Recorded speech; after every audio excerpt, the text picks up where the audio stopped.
Alors, en ce qui concerne les choses à éviter durant un entretien d'embauche, je dirais qu'il y en a 5.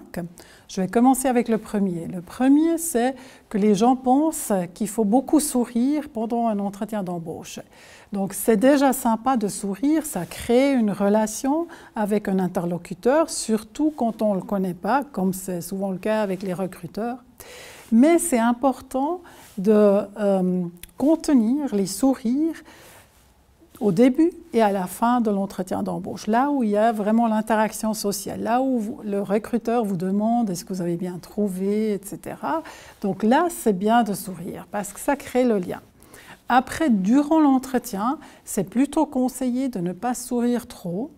Pourquoi? Bon, déjà, il faut dire, ça dépend du poste pour lequel vous postulez. Alors, si c'est un poste, disons, à responsabilité, type manager, c'est mieux de sourire moins.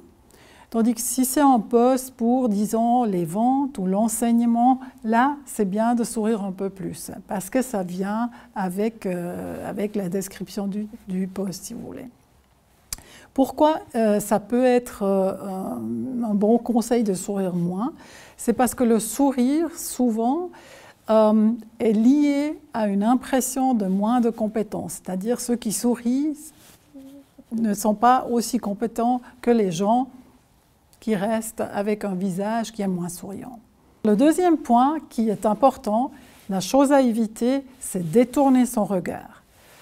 Alors pourquoi? Parce que ça montre qu'on est, ou bien on est stressé, ou bien on n'est pas intéressé.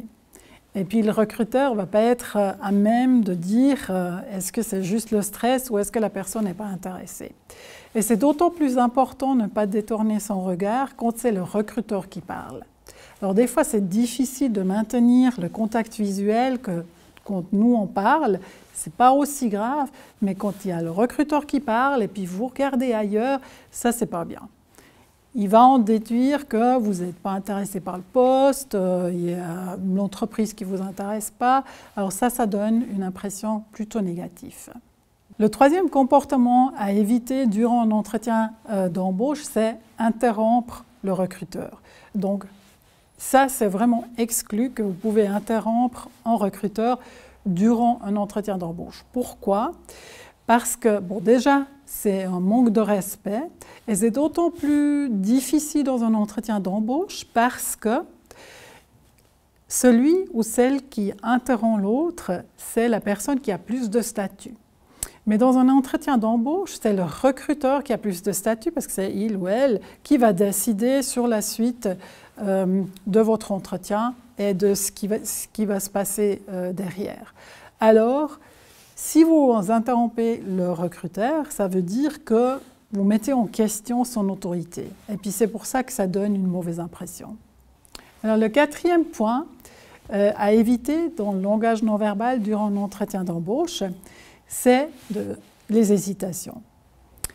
Pourquoi? Parce que les hésitations montrent que vous n'êtes pas bien préparé pour les questions que le recruteur peut vous poser. C'est vraiment important de vous entraîner, même sur des questions qui sont peut-être des questions bateaux, mais vous trouvez des listes sur Internet partout et il faut se préparer à toutes les questions possibles. Alors le cinquième point des choses à éviter durant un entretien d'embauche, c'est d'exagérer ou de faire pas assez dans la gestuelle. Alors ça dépend beaucoup de sa propre personnalité, peut-être aussi de sa culture. Ce qui est important, c'est que ça soit authentique. C'est-à-dire, si vous êtes quelqu'un qui utilise beaucoup les mains tout le temps, peut-être un peu trop, peut-être vous avez déjà eu la remarque que vous utilisez les mains beaucoup trop. Là, il y a des simples astuces. Donc, par exemple, vous pouvez vous dire, je bouge pas ma main gauche.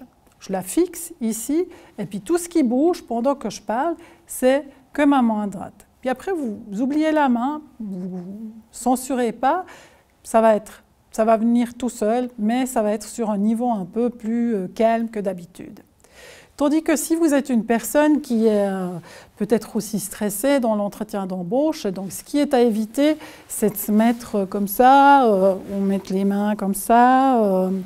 Donc essayez de vous dire, je vais laisser les mains libres. Comme ça, vous donnez la chance à la main ou aux deux mains de bouger le cas échéant que vous dites quelque chose. Donc si vous fixez déjà les mains, il n'y a rien qui va se passer.